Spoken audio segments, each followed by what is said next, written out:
না বসে ওই মহল্লার সবাই গুনাহগার হবে, সবাই। আর যদি একজন দুইজন ব্যক্তি ইতিকাফে বসে, তাহলে তার এই জন্য তার আমলের কারণে এলাকার যারা গুনাহগার হইতো এই গুনাহগুলো আল্লাহ তাআলা মাফ করে দিবেন। সুবহানাল্লাহ। এখন এই কথাগুলো শোনার পরে মহল্লার মানুষ অনেক জায়গায়, বেশিরভাগ জায়গায় এখন নিজেরা বসতে পারে না, তো অনেক কাজ থাকে, চায়ের দোকানে আড্ডা মারতে হয়, টিভি দেখতে হয়, একটু সিনেমা দেখতে হয়, একটু গানও শুনতে হয়, বিভিন্ন কাজ থাকে আমাদের। এই জন্য আমরা টাকার বিনিময়ে লোক রেখে ইতিকাফে বসে, হয় কিনা এমন অনেক জায়গা হয়।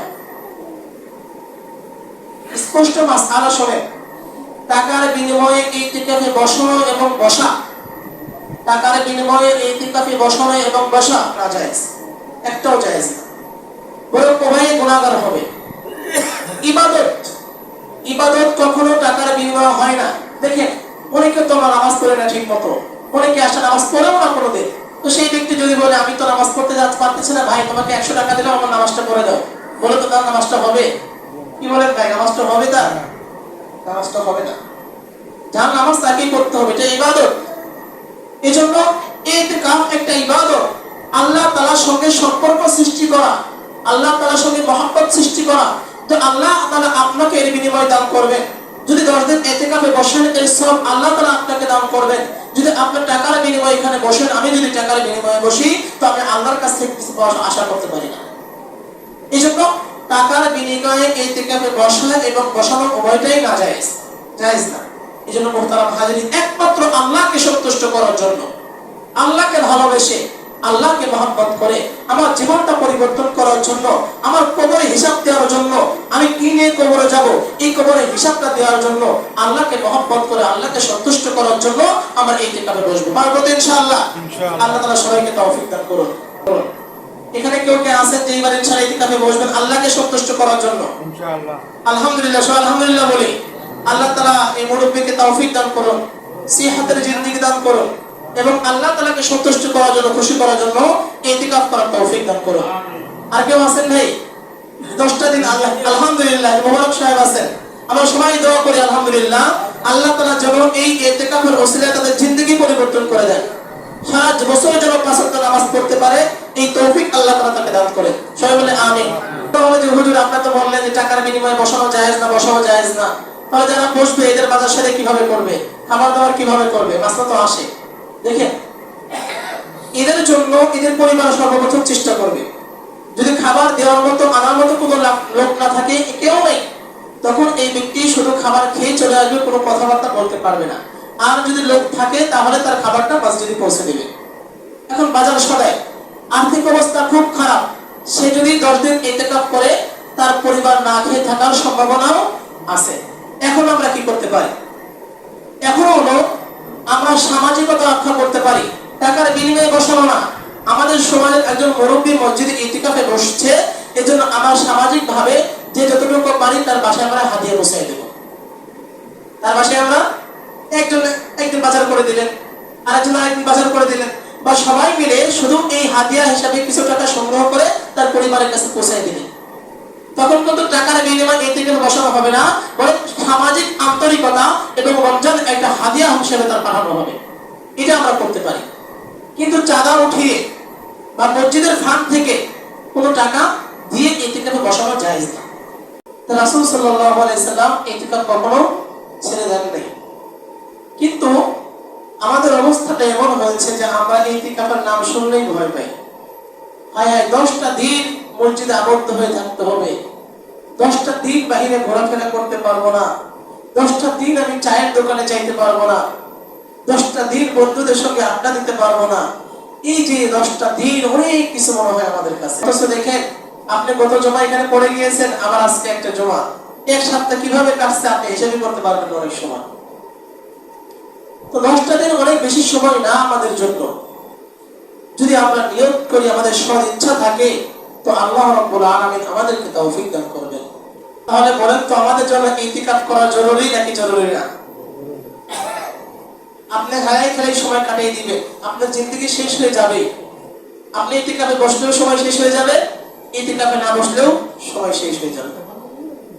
সময় কেউ ধরে রাখতে পারবে না, সময় কেউ ধরে রাখতে পারবে না। যদি বলেন যে আমার জীবন আমি ধরে রাখতে পারবো না, কোনো কথা বলো? এই জীবনটা আমার মনে করছি, কিন্তু কথা শুনে কার? আল্লাহ।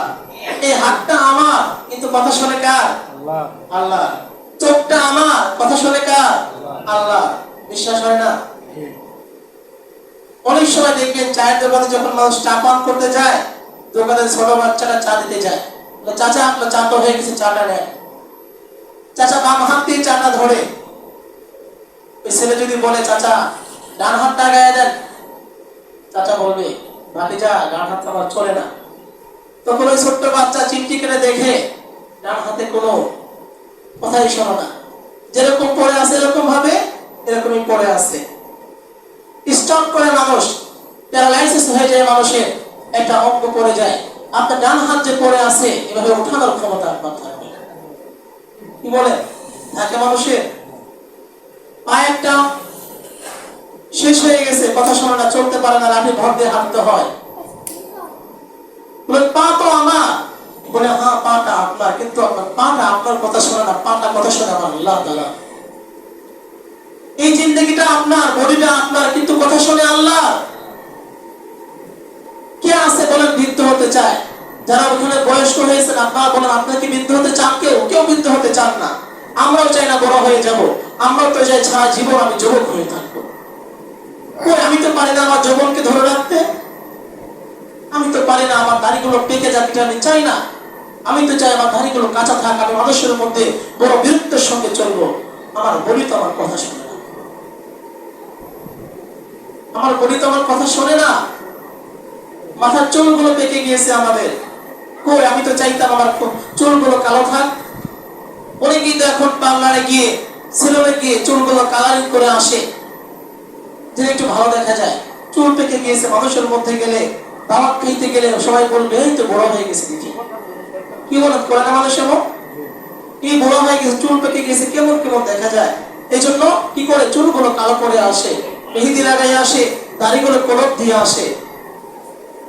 আপনি যতই কলপ দেন, আপনার দাড়ি যতই আপনি রং করেন, কালার করেন, কিন্তু আপনি তো জানেন আপনি বয়স্ক হয়ে গেছে। আপনি তো জানেন আমার জিন্দেগির কি অবস্থা।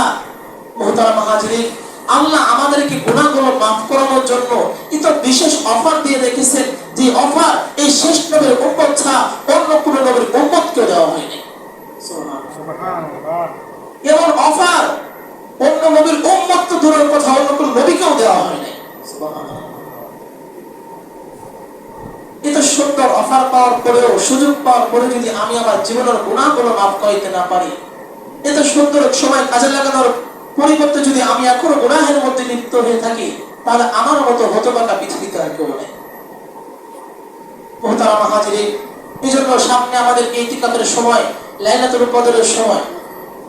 এই জন্য আমরা সবাই চেষ্টা করবো ইনশাআল্লাহ এই লাইলাতুল কদরটা আমাদের অন্বেষণ করার জন্য, যেন আমি আপনি ইতিকাফে বসতে পারি, 10টা দিন আল্লাহ তাআলার পথে আমরা ব্যয় করতে পারি। ইতিকাফ করে যে একবার মজা পাওয়া গেছে, সে জীবনে আর ইতিকাফ ছাড়তে চায় না। এই জন্য সবার কাছে অনুরোধ থাকবে, আসুন আমরা আজ থেকে নিয়ত করি ইনশাআল্লাহ এই বছর কমপক্ষে আমরা ইতিকাফে বসবো ইনশাআল্লাহ। পারবো তো ইনশাআল্লাহ? আপনার বাজার সদাই যা কিছু করার দরকার বিশ্বদের আগে করে ফেলেন। মা বোনদের জন্য ইতিকাফ করা সুন্নতে মুআক্কাদা কিফায়া। মা বোন যারা রয়েছে কথাগুলো শুনছেন, তাও ইতিকাফে বসতে পারবে। তার ঘরে এক কোণে বসবে, যেখানে কোনো হইহুল্লা চলবে না, কথাবার্তা চলবে না, ঘরের এক পাশে বসে ইতিকাফ করবে। তো আলোচনা শুনি যে ইতিকাফে না বসলে গুনাহ হয় সবার, তাই না? সুন্নতে মুআক্কাদা কিফায়া। আল্লাহ পয়গম্বর বলেন, মানিয়াতা কাফা ইয়াওমান, যে ব্যক্তি একদিন ইতিকাফ করলো ইবতিগা ওয়াজহিল্লাহ, আল্লাহ তাআলাকে সন্তুষ্ট করার জন্য। আল্লাহর পয়গম্বর বলেন, যে ব্যক্তি একদিন ইতিকাফ করলো আল্লাহ তাআলাকে খুশি করার জন্য, সন্তুষ্ট করার জন্য, জাআলাল্লাহু বাইনাহু ওয়া বাইনান নার, আল্লাহর পয়গম্বর বলেন আল্লাহ রাব্বুল আলামিন ওই ব্যক্তির জন্য, ওই ব্যক্তি এবং জাহান্নামের মাঝে সালাসাতা খানাদিক, 3 খন্দক পরিমাণ দূরত্ব আল্লাহ তাআলা সৃষ্টি করে দিবেন। সুবহানাল্লাহ। সুবহানাল্লাহ। যে ব্যক্তি আল্লাহ তাআলাকে সন্তুষ্ট করার জন্য, খুশি করার জন্য একদিন ইতিকাফ করবে, আল্লাহর পয়গম্বর বলেন সেই ব্যক্তি এবং জাহান্নামের মাঝে আল্লাহ তাআলা 3 খন্দক পরিমাণ দূরত্ব সৃষ্টি করে দিবেন। সুবহানাল্লাহ। আমাদেরকে সদিচ্ছা করতে হবে যে আমার জীবনে তো 50টা বছর চলে গেল, আমার জীবন থেকে তো 60টা বছর অতিবাহিত হয়ে গেল, আমি তো রাসূলকে মহব্বত করি। রাসূলকে মহব্বত করি না আমরা? রাসূলকে তো মহব্বত করি। আল্লাহর পয়গম্বর হাদিসের মধ্যে ইরশাদ করেছেন, মান আহাব্বা সুন্নতি ফাকাদ আহাব্বানি ওয়া মান আহাব্বানি কানা মাই ফিল জান্নাহ। আল্লাহর পয়গম্বর দু জাহানের বাদশা হাদিসের মধ্যে ইরশাদ করেছেন, মান আহাব্বা সুন্নতি, যে ব্যক্তি আমার সুন্নতকে ভালোবাসলো, আমার সুন্নতকে ভালোবাসবে, ফাকাদ আহাব্বানি, সেই ব্যক্তি যারা আমি নবীকে মহব্বত করলো, ভালোবাসলো, ওমান আহাব্বানি কানা মাই ফিল জান্নাহ, আর যেই ব্যক্তি আমাকে ভালোবাসবে সেই ব্যক্তি জান্নাতের মধ্যে আমার সঙ্গেই থাকবে। সুবহানাল্লাহ। সুন্নতকে ভালোবাসলে আল্লাহর পয়গম্বরকে ভালোবাসা হয়। আর আল্লাহর পয়গম্বর বলেন, আমাকে যে ভালোবাসবে আমার সঙ্গে সে জান্নাতের মধ্যে বসবাস করবে। সুবহানাল্লাহ। আমরা রাসূলকে ভালোবাসি কিনা? কোনো সন্দেহ আছে? কি বলে কথা বলেন না ভাই, আমরা রাসূলকে ভালোবাসি না? অবশ্যই রাসূলকে ভালোবাসি। প্রত্যেকটা মুসলমানের রাসূলকে ভালোবাসে। রাসূলকে ভালোবাসে না এমন ব্যক্তি দুনিয়াতে পাওয়া যাবে না, মুসলমান সে। আল্লাহর পয়গম্বর আরেকটা হাদিসের মধ্যে বলেছেন, লা ইউমিনু আহাদুকুম হাত্তা আকুনা আহাব্বা ইলাইহি মিন ওয়ালিদিহি ওয়া ওয়ালাদিহি ওয়ান নাসি আজমাইন। আল্লাহর পয়গম্বর হাদিসের মধ্যে ইরশাদ করেছেন, ততক্ষণ পর্যন্ত কোন ব্যক্তি মুমিন হতে পারবে না, লা ইউমিনু আহাদুকুম হাত্তা আকুনা আহাব্বা ইলাইহি মিন ওয়ালিদিহি ওয়া ওয়ালাদিহি ওয়ান নাসি আজমাইন। যতক্ষণ পর্যন্ত ওই ব্যক্তি, কোন মুসলমান নিজের পিতা এবং মায়ের চাইতে, নিজের সন্তান এবং সন্ততির চাইতে এবং দুনিয়ার সমস্ত মানুষের চাইতে আমি নবীকে বেশি মহব্বত না করবে, অধিক ভালো না বাসবে, ততক্ষণ পর্যন্ত কোন মুসলমান প্রকৃত মুমিন হতে পারবে না। আল্লাহর পয়গম্বর বলেন, রাসূলকে ভালোবাসতে হবে নিজের মায়ের চাইতে বেশি, নিজের বাবার চাইতে বেশি, নিজের ছেলের চাইতে বেশি, নিজের মেয়ের চাইতে বেশি, দুনিয়াতে যত মানুষ আছে সবার চাইতে রাসূলকে বেশি মহব্বত করতে হবে, তখন সেই ব্যক্তি প্রকৃত মুমিন হতে পারবে। সুবহানাল্লাহ। তো রাসূল যে সুন্নতটা রেখে গেলেন, রাসূল যে আদর্শ রেখে গেলেন আমাদের নিকটে, আমাদের সময় আছে, আমাদের জীবন এখনো সুস্থ আছে, আমরা রমজান মাস পাইতেছি, রমজান মাস পাওয়ার পরেও যদি আমরা এই রাসূলের এরকম একটা বড় সুন্নত মুআক্কাদা কিফায়া আদায় করতে না পারি, তাহলে এর চাইতে আফসোসের বিষয় আমাদের জন্য আর নাই। যদি কোনো মহল্লা, যে মসজিদে মহল্লার আন্ডারে আছে, যদি একজন ব্যক্তিও ইতিকাফ না করে, তাহলে মহল্লার সবাই গুনাহগার হবে। নাউযুবিল্লাহ। মহল্লার সবাই গুনাহগার হবে। আর যদি একজন ব্যক্তিও ইতিকাফে বসে, কমপক্ষে একজন ব্যক্তির ওসিলায় আল্লাহ তাআলা সবার গুনাহ খাতাকে মাফ করে দিবেন। সুবহানাল্লাহ। এই যে গুনাহটা হইতো সেই গুনাহটা হবে না।